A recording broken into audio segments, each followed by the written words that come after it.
people continue to share that kind of enlightened self-interest.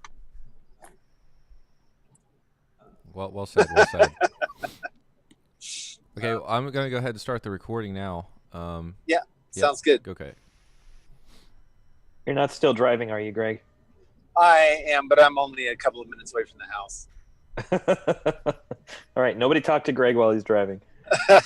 Well, the thing is, I think we got a request to lead with the dev segment, and I am really happy to do that.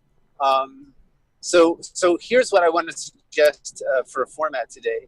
If Meta is on now, Meta give a dev update, especially since we are next week will be right in the middle of our developer retreat. So if Meta, if you want to lead with a dev update, and then we'll do some co-op business stuff, and then because it takes a while for the DevCon videos to be released, I'm gonna walk through a little bit of the talk that I gave, because it was very well received, and much to my surprise and delight, I had many people at DevCon come up to me and say, you should give more talks like that. I suddenly saw. So I'll just put a few of the slides from the talk up so that people can get a flavor of what we presented at DevCon and talk a little bit about that. So without further ado, then I'm going to hand the microphone over to Meta and let us have the dev update. Good morning, everyone. Coming through nice and clear, I trust.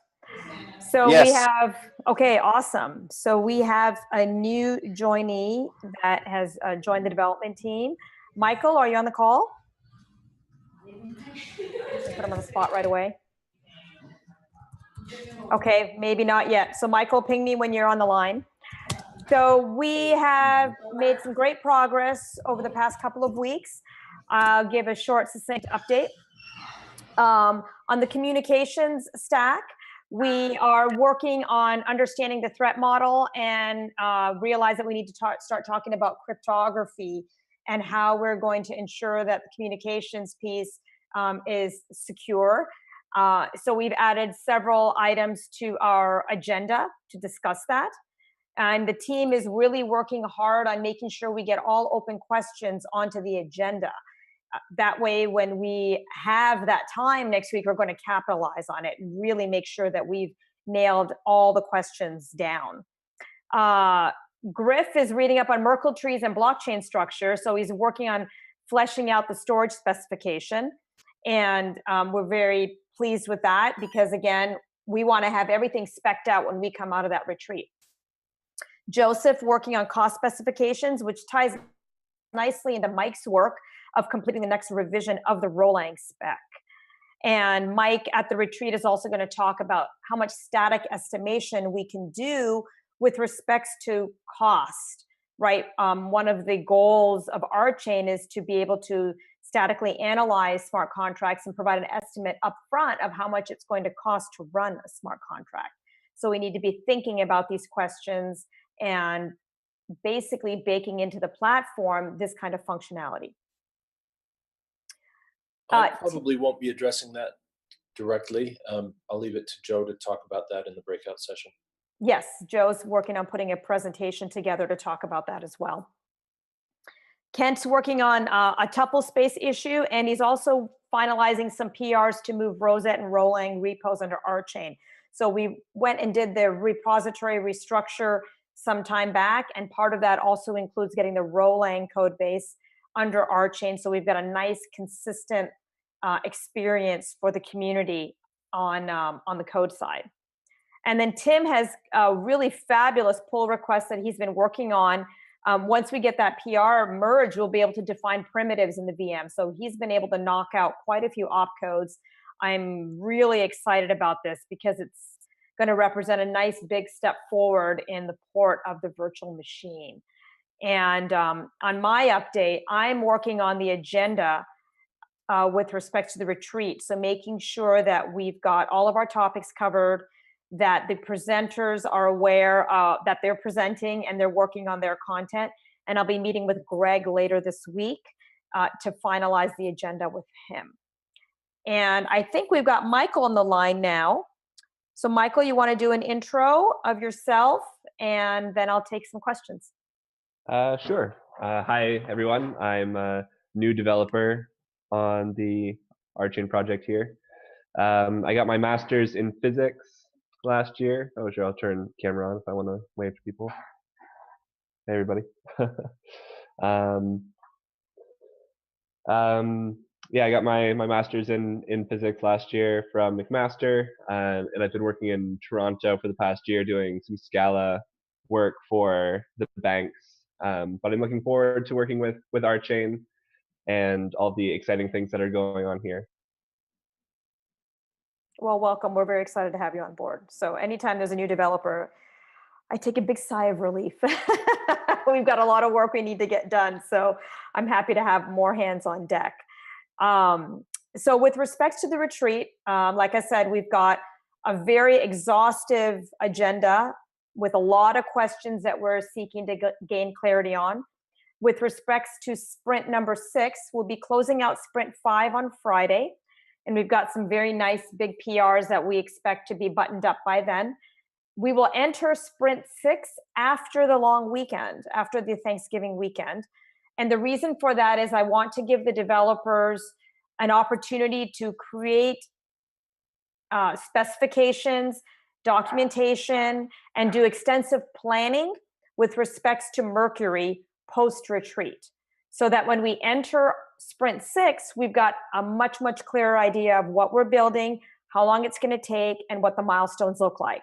I've done some preliminary milestone planning. We've got about 9 or 10 internal milestones between here and Mercury, but I'm going to really be pushing on everybody to get the done criteria finalized, get a high level sense of what those tickets look like, the big action items, and some sense, albeit very, very kind of thumb to the wind sense of what it's going to take to get us there. So in terms of effort and work. So that's my update. I'll open the floor for questions if anyone has questions for me.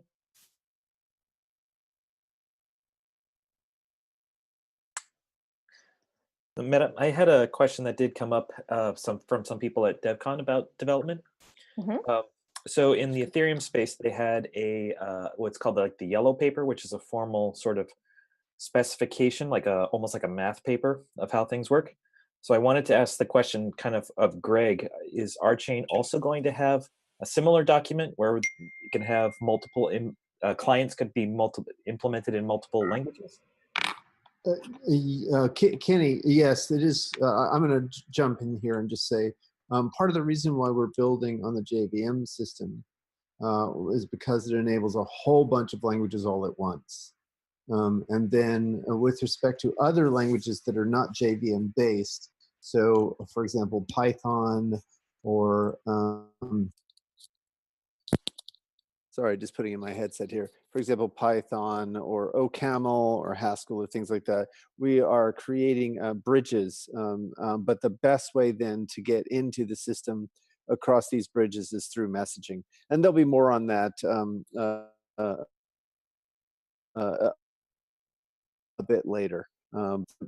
We automatically get language bindings for all the JVM systems, and then if someone wants to do native implementations, that's a whole other story, which we can talk about. But that's further down the road. Great, thank you. Sure. Thanks, Greg. Any other questions?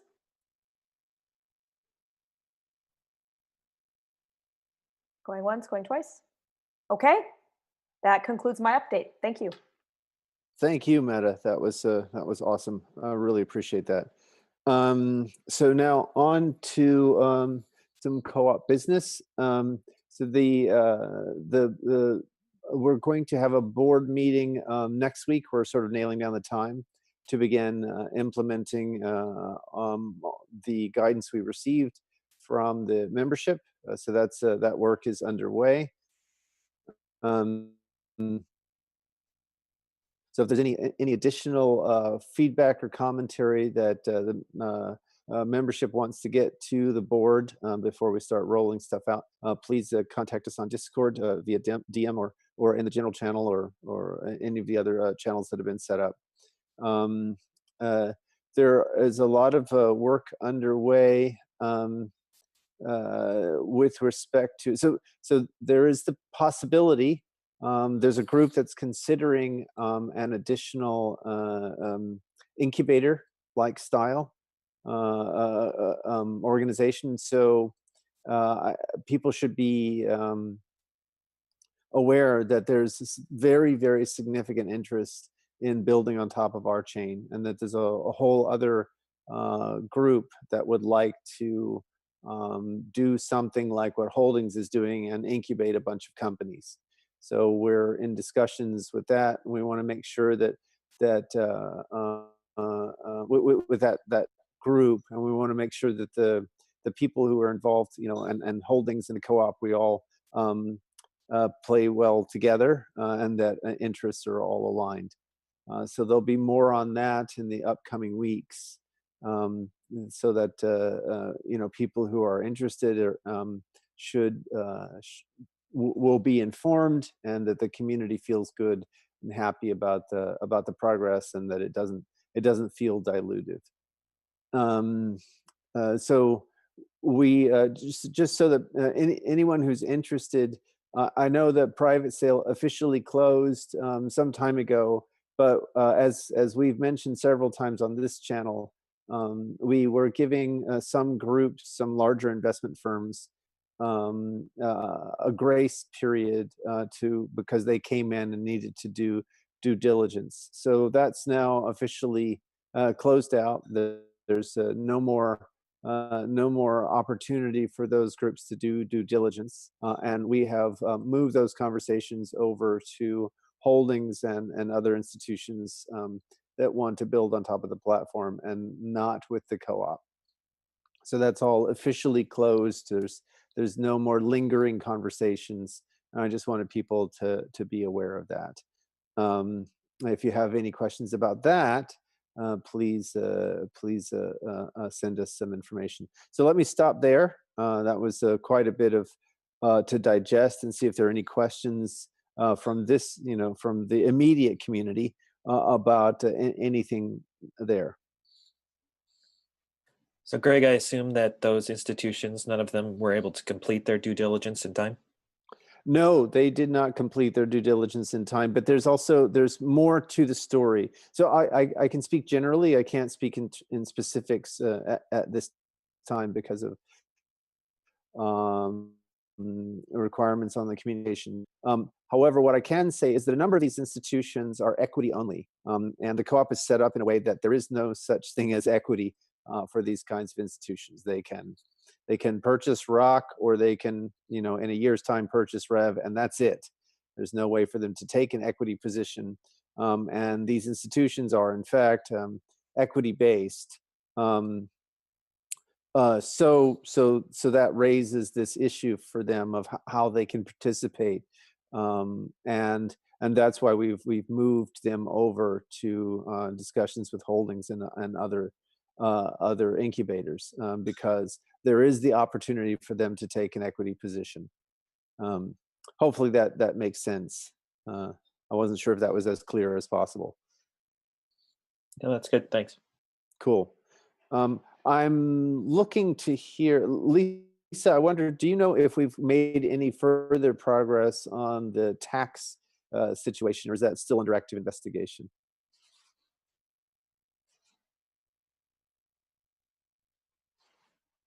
Lisa, you're muted if you're responding. I was trying to find the unmute button. Okay. No, they are engaged in it. So we signed the engagement earlier last week. Had a couple of conversations with them, but no update. They're chasing down, the idea of the co-op being a 501c12 or 501c312, and also looking at all the guidance out there. And so as soon as I have something interesting, I will certainly be ready to report. Okay, cool. Thank you very, very much. But we are, as we've said, we're actively trying to address the tax situation with respect to the co-op. Um, okay, I don't have any more immediate co-op business unless Kenny, there's something. Oh wait, we got a question from Jacob. Go ahead, Jacob. You can just speak up. Just wondering if there's any more you could say about the incubator that's also thinking about building on RChain. I can't today. I most likely can next Wednesday. So we have a meeting today to discuss, to discuss alignment of interests. But there's a lot of interest building at this point. So it's very likely that something like this will take place. Awesome. Yeah, no, I mean it's only good, right? The main thing I want to do is to foster as much cooperation as possible all throughout the lifespan, the life cycle of this community, right? So competition is good, and cooperation is even better. So that's that's a part of the discussions that we'll be having today. Actually, in this regard, there are a couple of things that have come really clear to me in the last few weeks, and one of them I just want to throw out to the community, is that if we continue to use the same methods, we're very likely to get the same results when we talk about the growth of the market. And I think a lot of the market is horrifically imbalanced, and doesn't really favor solutions that are sustainable, that are organized in a way that are sustainable. Um, and I want to suggest. So what do I mean by that? So when the folks in this new incubator came to me, they were talking about holding a competition as an evaluation method for which companies um, should be incubated. And while I appreciate that, and I think that's competitive kinds of engagement often have good results. They often have very bad results as well, or results that don't quite meet the mark in terms of sustainability. The athlete that has favored the next competition over long-term sustainability is more susceptible to short-term solutions like drugs, and that doesn't necessarily favor good, healthy engagement. So those are the kinds of things that I'm thinking about a lot, and it ends up being kind of tricky because I think that we have to be able to follow intuition, and we have to be able to tap into the collective intelligence about these kinds of things, while remaining open to and seeking out objective data. So I don't want this to become, witchcraft, at least in the ineffective sense of that. But I do believe that there's a way to tap into a certain kind of magic that is inherent in the community intelligence, and that's something that I really think we need to lean towards, to favor our intuition, to favor our a way of waking up to the collective intelligence. Um, so that's becoming increasingly clear to me. The other thing that's becoming increasingly clear to me, and I think it's something that I've said often, is I really really don't believe in command and control structures. I really believe in decentralization, and I think that we need to keep thinking that way, and keep leaving ourselves open to these kinds of solutions when it comes to the community. One of the things that I think has contributed a lot to the co-op success over since December of last year when we formed the co-op, is that at iCult, really wants things to be buttoned down. He has a strong sense of asking tough questions and making sure that we have good answers for a lot of these, and is unabashedly risk averse. Meanwhile, I'm following a vision supplied by the mathematics, and so my sense of the risk is different than Ed's. My sense of where the risk is different than Ed's. And when you combine those two together, then you get a much stronger offering, right? So that's what I think is really valuable about the co-op and the community, is being able to combine all of the different qualities that each of us bring to the table to get a better offering. Lest anyone think this is abstract. I want to say that many times I was given feedback in the early days that the person who does such an excellent job of managing these community hangouts, namely Christian, was not the right person for the job. But I felt differently. I was following my intuition, and I think that the whole community has been richly rewarded by Christian's engagement. So these are the kinds of things that I think we have to constantly be open to and aware of. Thank you, Christian, and just in general, I want to keep these. Who said witchcraft is in effect? Well, I know in the financial industry, if they could use Ouija boards, they would. So there has to be this balance between intuition and objective methodologies, for sure. Anyway, so I didn't want to get on a soapbox, but it's as I've been thinking about the various approaches to which efforts we incubate, those things are becoming clearer to me. Yeah, I just want to mention that, I mean, obviously at Noodle's probably in the back of a lot of people's minds, including myself. And so happy to learn more about other people interested in incubating and be more open about, what goes on in my brain. But thanks for the update. Yeah, sure. Very good. And I agree with Meta, the Arthur C. Clarke paraphrasing, right? Magic is just technology sufficiently advanced that you can't distinguish it from magic. Cool. All right. So that's an update there. Any other questions? Yeah, I have a question about your story that you want to be very open and so. I have also a feeling that there's a kind of co-op business and a community, and that there's a kind of split between it. Sometimes the community is confronted with decisions from the co-op business that are and the community would like to have a say in that also. So I would like to see more transparency and more influence on how things are going. Cool. Well, again, we're wide open to the community. I think a lot of that has to do mainly with our bandwidth and our ability to communicate with each other.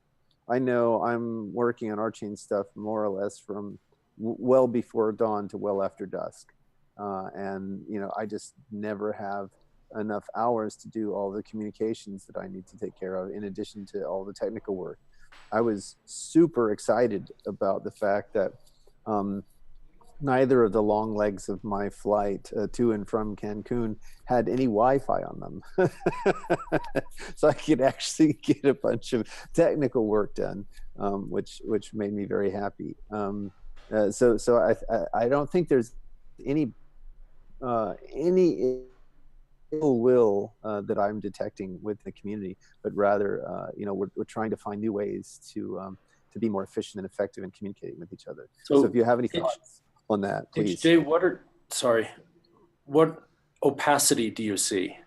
Right? We're trying to be transparent. Where do you see a failure in transparency?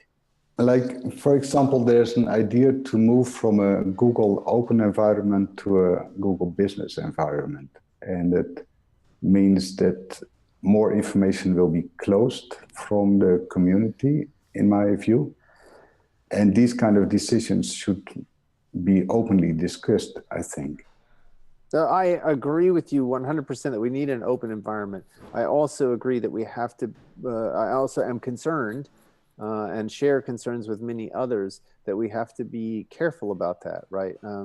For example, if we have an approvals process that's run on open Google Docs, then an attacker can come in and effectively direct funds or mess with our operations just by messing with that platform, or messing with that process, which is more open. So we have to balance openness against security, and I think that those are some concerns. What I really want is to have as much of these kinds of information flow things on the blockchain, and that's where we're striving to get. But in the interim period, some of these processes need to be more secured. It's the first I've heard of that the co-op is moving to a Google Business solution. So who is driving that? Well, it came from the financial side. So the way the information is now structured is that all invoices and so are stored on a Google Drive, and there's personal access also to those Google Drives.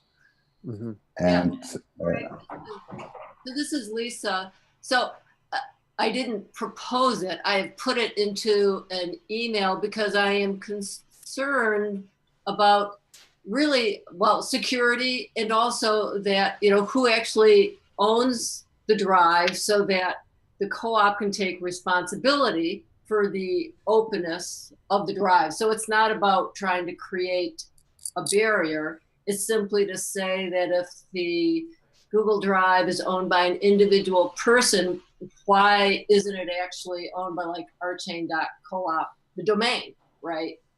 Yeah, no, that's an absolutely fair proposal or a set of concerns. So yeah, I think it's a great idea to, if the drive is owned by the co-op, then it's open to the membership, right? I mean, the membership. Right. It's just absolutely. Yeah. Yeah, but currently it's your drive, I think. Yeah. So if we want to move it over to a community-owned thing, then the right vehicle for that is to have it owned by RChain Co-op, which is owned and run by the membership. Right? I think the fear is if we sign up for RChain organization, then we'll have insiders who are paying $5 a month or whatever that are part of that, and the rest of the members won't be. I see. Okay. So that's an interesting question. I mean, perhaps there are a couple of different ways we can address that. So first of all, let's say we probably can't solve that on this call, but it's a great concern. And so let's do the exploration on Discord and then come up with a solution that everyone feels comfortable with. Yeah, that's a good idea. So, but I also would like to give a word to Kit. He can tell you something about previous experience and to explain the problems more. Okay. Go ahead, Kit. Yes, I wanted to chime in because I'm one of the people who kind of signaled a red flag on this. And before I go into something that sounds critical, I want to say I completely understand that we're looking for a very difficult balance, which is not modeled somewhere where we can copy. And I realize that we are working it out, but I have a feeling of deja vu sometimes. I've worked in open source software since 2000. And in the course of that time, my company has interacted with other companies that had either open source or semi-open source software with a paid version and a community version. And these companies were commercial companies that started up and got rolling, and a community developed around their software, and that was great. But it was very obvious that the community didn't really have a lot to say. The company made their own decisions. The community had to tag along. Sometimes things would blow up, and then the community manager had to put out fires and things. And when I started working with RChain, I saw some inspiring text about how we make decisions. And I also know its history in terms of coming out of Scenario and the community. And I thought, well, this looks like it's going in the right direction. But at the same time, I'm hitting that deja vu feeling a little too frequently for my comfort. So I complained about it, and I'm not the only one, but I'm happy to be the one that vocalizes it. That's my point. Oh, thank you, Kit. I really appreciate that. You know, it's really, really great to be able to have you state your experience, and we value. I value personally. If you're having that kind of feeling, then we need to address it. The membership here is absolutely the thing that's in charge of the co-op, and the board is here to carry out the will of the membership. So I think as we onboard the committees, we're going to decentralize the control a lot more toward the hands of the members, in transparently running the communities and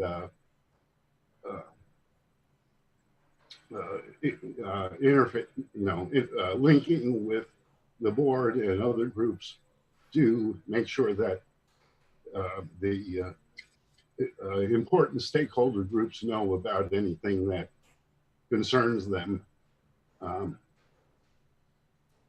Yeah, absolutely. And I also agree with Jacob that one of the things that's really important is if there's a specific example or a specific concern, that's not just a feeling or an intuition or a flavor that we can address now practically, that would be great.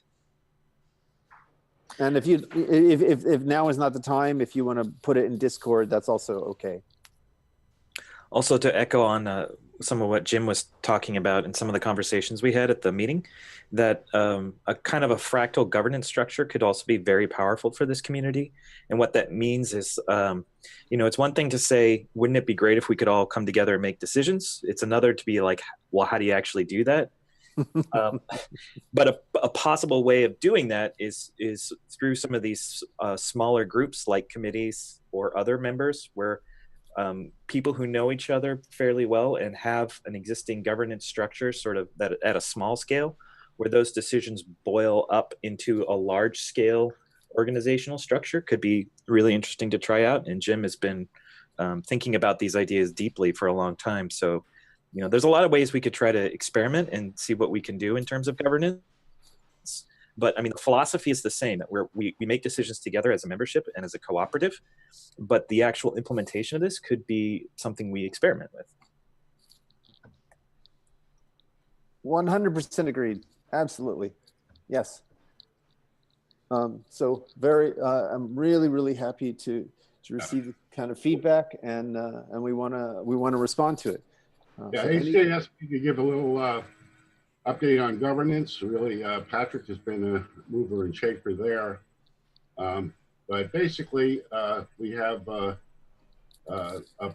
project in GitHub, and we have a meeting tomorrow at 4 o'clock, which is this live meeting activity here. And we're trying to nail down the membership of the committee. At the member meeting, Evan was given the lead on the governance, and his direction to us was decide who the members are. 5 to 11 members.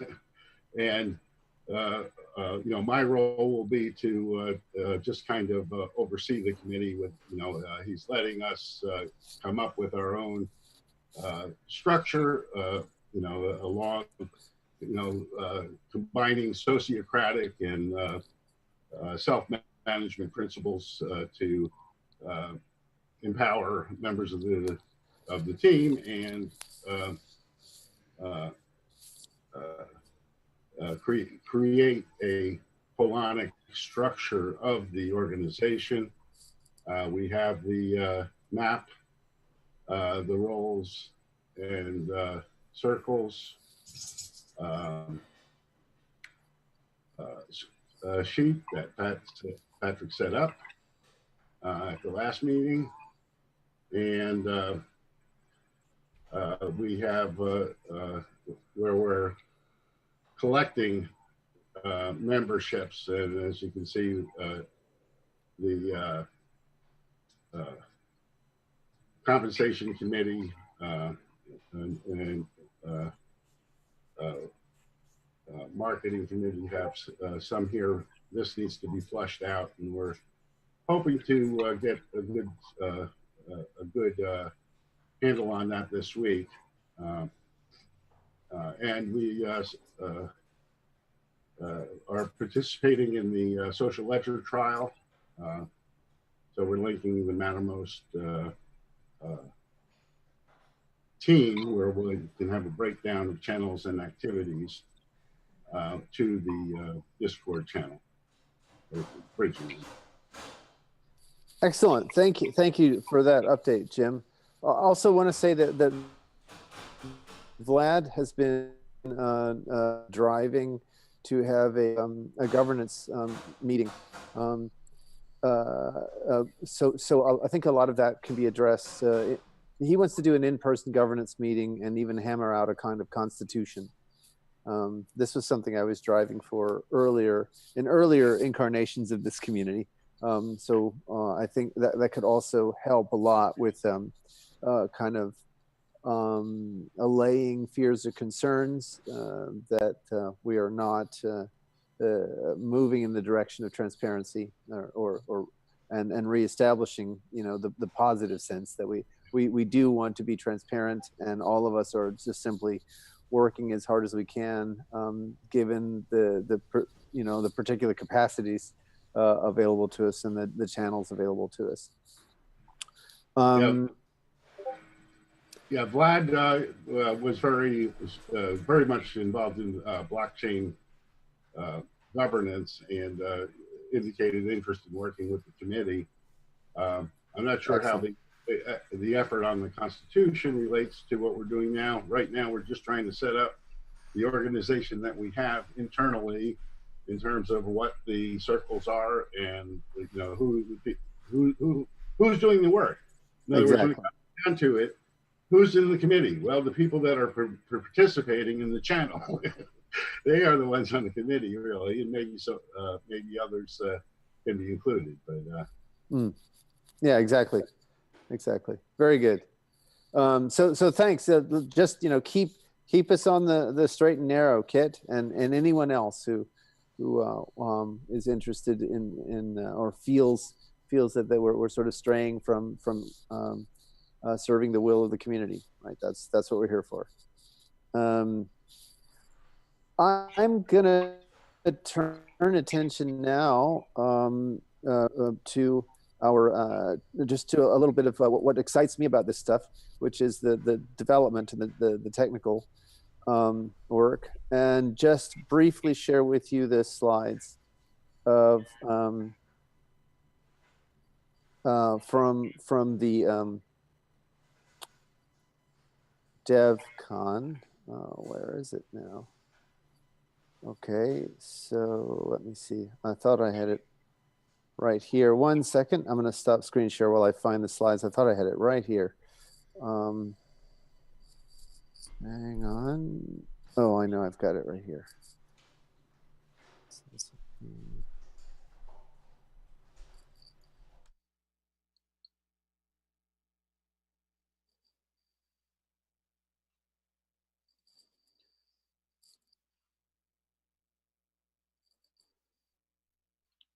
There it is.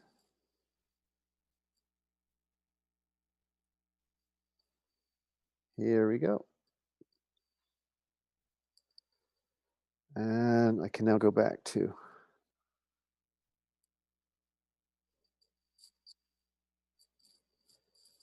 Okay, so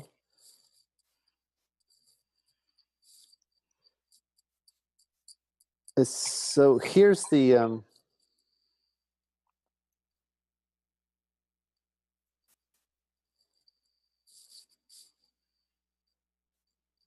here's the talk, or just a part of the talk that we gave at DevCon 3, where we introduced Rolang. And one of the things that was very nice was we had a number of very, very smart technologists, some of whom are members of the co-op and supporters of the co-op, who came up to me afterwards and said, this made things a lot clearer to me in terms of understanding some of how we can get the concurrency done.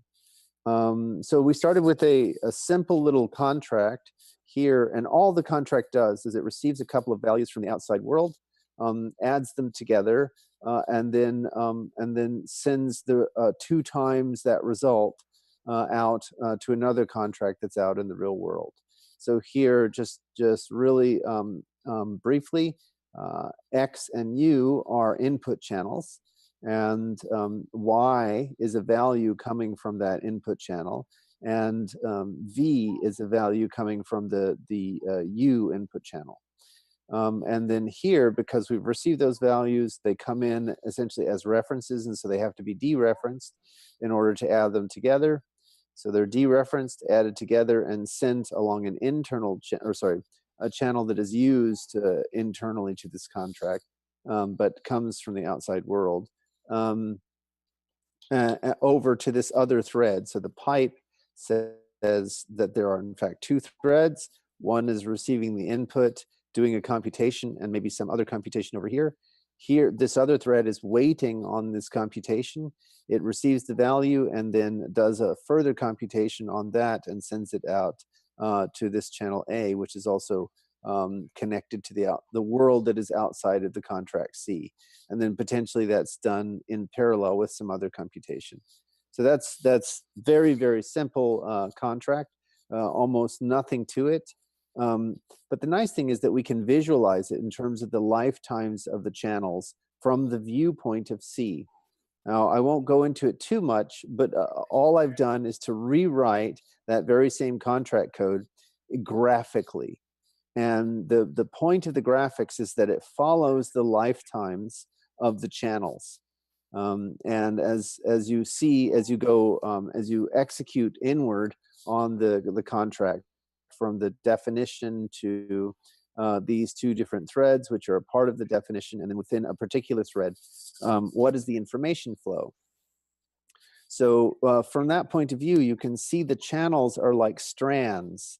And sometimes the strands are used in multiple places, so they split or fork at an origin point. Here, the origin point for these channels is that they're provided, they are parameters, formal parameters to the contract C, right? So the fact that Z is being used to glue this thread to that thread means that Z has to be split at its origin point.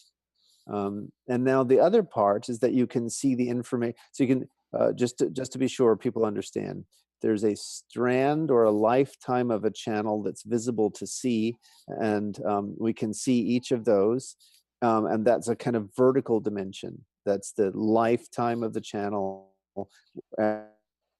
as seen by C. And then there's a horizontal dimension, which is the information flow across the channels. So you can see here that X and U receive inputs from the outside world. And then Z receives input from inside the contract. And there's the possibility of interaction right here. And then finally, A receives information from inside this thread here. And so what you can actually do, if you just remove all the funny syntax, you can start to see the information flow in the contract. right? The lifetimes of the channels are vertical, the information flow is horizontal. And once you can get a kind of complete horizontal thread like this, you can see that there is a possible resource contention that involves all of these channels. And any channels that are not with respect to these will communications or transactions across those can proceed in parallel. So that's the one of the key ideas of RChain and Rolang in general, is that you literally just through a kind of what we're doing here is simulating the sort of static analysis that goes on when we that enables us to make determinations about when transactions can run in parallel versus when transactions must be sequentialized, or there must be some kind of coordination amongst the transactions. Notice that even within this thread, these two can be seen to be in parallel, whereas this must be synchronized with respect to these two. These two happen in front before this one does. So that gives you a sense that there's a more fine-grained kind of analysis that can happen. And now we can also begin to see the notion of namespace. So these channels must all be linked into a namespace that's served by some validators. Why? Because there are synchronization constraints across the lifetimes of these channels, at least with respect to this contract, that requires a coordination of the transactions. So with respect to this contract, this namespace has to be served by a group of validators in order that are all looking at these channels. Otherwise, the contract can't be reasonably executed. So this gives you a kind of graphical way to understand exactly what we've been on about with respect to the syntax. So let me stop there and just make sure that people have understood, or see if there are any questions about that.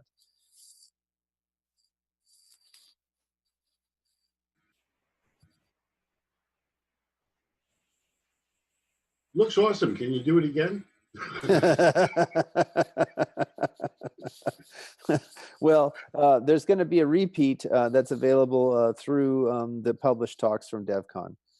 But I know that if the last two DevCons are any example, it may take a while before all of the talks hit YouTube.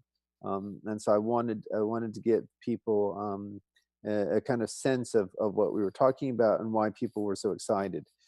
The reason people were excited is because they could actually see a visualization of the intuitions and what makes it technically feasible to do a lot of the kinds of things that we're talking about.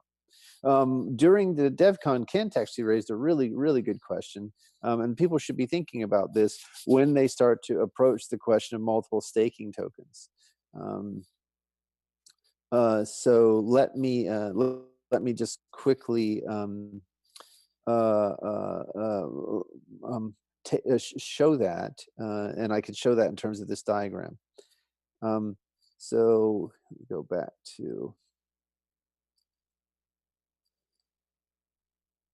right. So here's the diagram. In the case,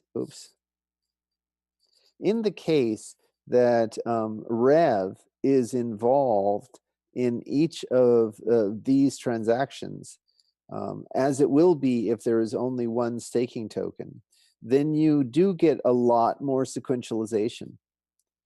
Now I should let people take that in. There's a lot more sequentialization. For example, these two still remain unordered, but anything that involves Rev suddenly becomes tied into one tangle if you want to avoid double spend. And so there's a lot more sequentialization when you only have one staking token.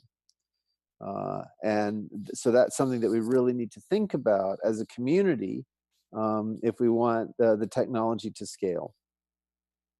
And again, the reason should be obvious from the diagram. Whenever you have a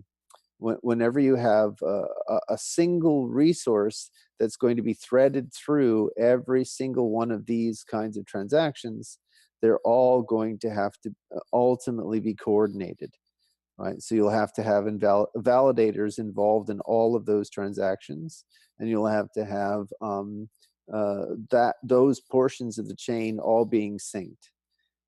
If you are able to disconnect, so that you have different kinds of resources that are powering different kinds of transactions, then you have a lot more parallelization. So for example, transactions conducted in yen do not necessarily have to be sequentialized with respect to transactions conducted in dollars. And that's how the world scales. So it's a similar kind of thing here in RChain. If we have multiple staking tokens, we have a higher degree of concurrency and therefore a higher degree of parallelization and scaling. So that kind of consideration should be at the forefront of people's minds as the co-op moves towards the conversation and discussion about multiple staking tokens. I know that there has been a lot of pressure from various members of the community to simplify that, or to not have multiple staking tokens for various economic reasons. But those economic reasons and considerations really need to be balanced against our desire to have the network scale. So that's very important. And I really want the community to be ruminating over that as we go forward. And so that's why, that's the other reason why I wanted to provide this kind of this kind of visualization, because it makes it very clear what happens if we limit ourselves to only one staking token. Cool. Any other questions about this as we move forward? Okay, so it looks like there were a bunch of. Here, let me stop the screen share and go look at the chat. That's awesome. Now, the multiple staking tokens also removes the incentive to fork RChain? Or no? I think it's, yes, that's exactly the idea, is that multiple staking tokens decrease the incentive to fork RChain. And I think also that people need this. There's something else that people need to be aware of, and I raised this at the membership meeting, the face-to-face membership meeting, but also I've raised this many times before, is that staking tokens become entangled in application ecosystems. So you can imagine that certain application ecosystems become more wedded to a particular staking token, or favor a particular staking token over another. And so it really isn't the case that that having multiple staking tokens represents a kind of dilution. That is not the case. Dilution only happens if there isn't favoring amongst the applications with respect to various staking tokens. And there's a whole range of economic checks and balances that will emerge there in order to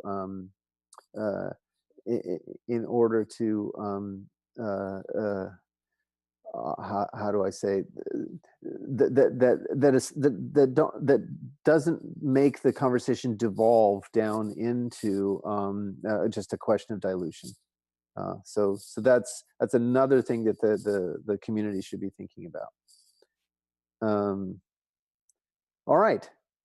I guess one other question I have is, how do you think about the value of staking tokens being related to sort of the security of the computation, under those validators? So if validators are validating using a certain staking token A, other validators and other namespaces are using staking token B, how do you reason about the relative security of those two validated systems? Yes, so that's a very, very good question. And the only time in which it becomes interesting is if there's overlap or interaction between the two. And so that's the point at which you have to start reasoning about that, right? So if there's simply a 1-for-1 copy, so there's red rev and blue rev, then the security is really related to the engagement of the red community versus the blue community, right? If the volumes are exactly the same, then there's only as much security as there is engagement, right? If there are 5,000 validators in the red community and 1 validator in the blue community, you can see what the relative security is, right? Does that make sense? Yeah, sure. So there's this trade-off then between sort of performance and security when you're thinking about how large different pools of staking tokens are. That's correct. And then the co-op can jump in and set policy. And so this is one of the things that's really, really important with respect to the responsibility that the membership is beginning to assume. So, for example, it has been a board position now for quite some time that the rev will be protected for at least a year from Mercury. And that's a policy decision, rather than driven by mathematics, right? It's simply protecting the co-op and the rev long enough to get the whole thing off the ground. Personally, I would like to see that protections be removed as soon as we possibly can, so that we can have these kinds of chickens and eggs all the way down. Yes. I get the yoke. But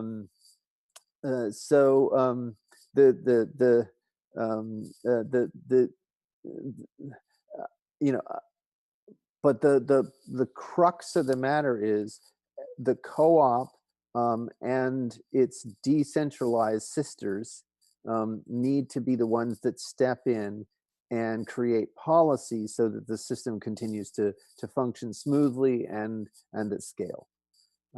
So in the interest of transparency, I'm trying to get people to see as soon as possible what the set of issues are, and when they become a member of the co-op, the kind of burden that then is that they're accepting, because really these are community decisions that we're going to have to make together. You're not proposing that anybody can just start a staking token and have RChain have the membership accept that? I'm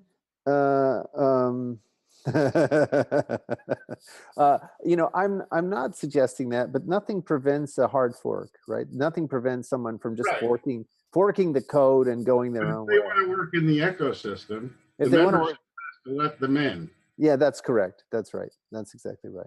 And Jim, it might not be it's really actually a value proposition here, because if you spin up your own new staking token, it has exactly whatever value your community has.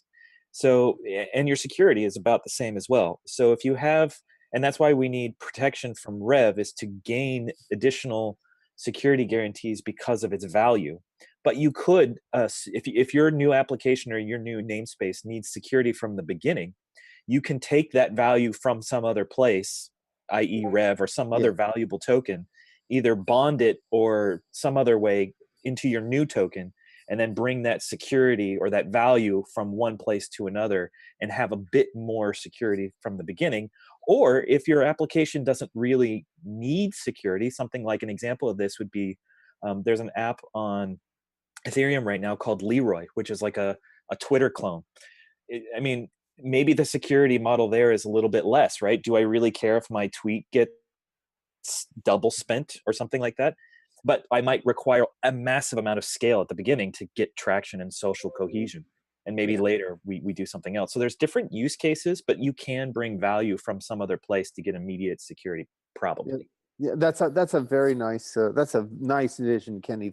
Well articulated. Thank you. Thank you. I have to jump off to another meeting that I'm already late for, but I really appreciate the engagement, the conversation, and I am looking forward to the developers retreat. And this weekend in New York, I'll be talking at I think it's 1:30 in the afternoon at the New School for the Platform Co-op meeting. So people in New York, if you want to see me there, we land Thursday night and we're there through Sunday. So folks who are in New York, just letting you know, I'll be there during that time. Thanks so much to everyone, and see you next week. Thanks, Greg. Thank you. Bye-bye.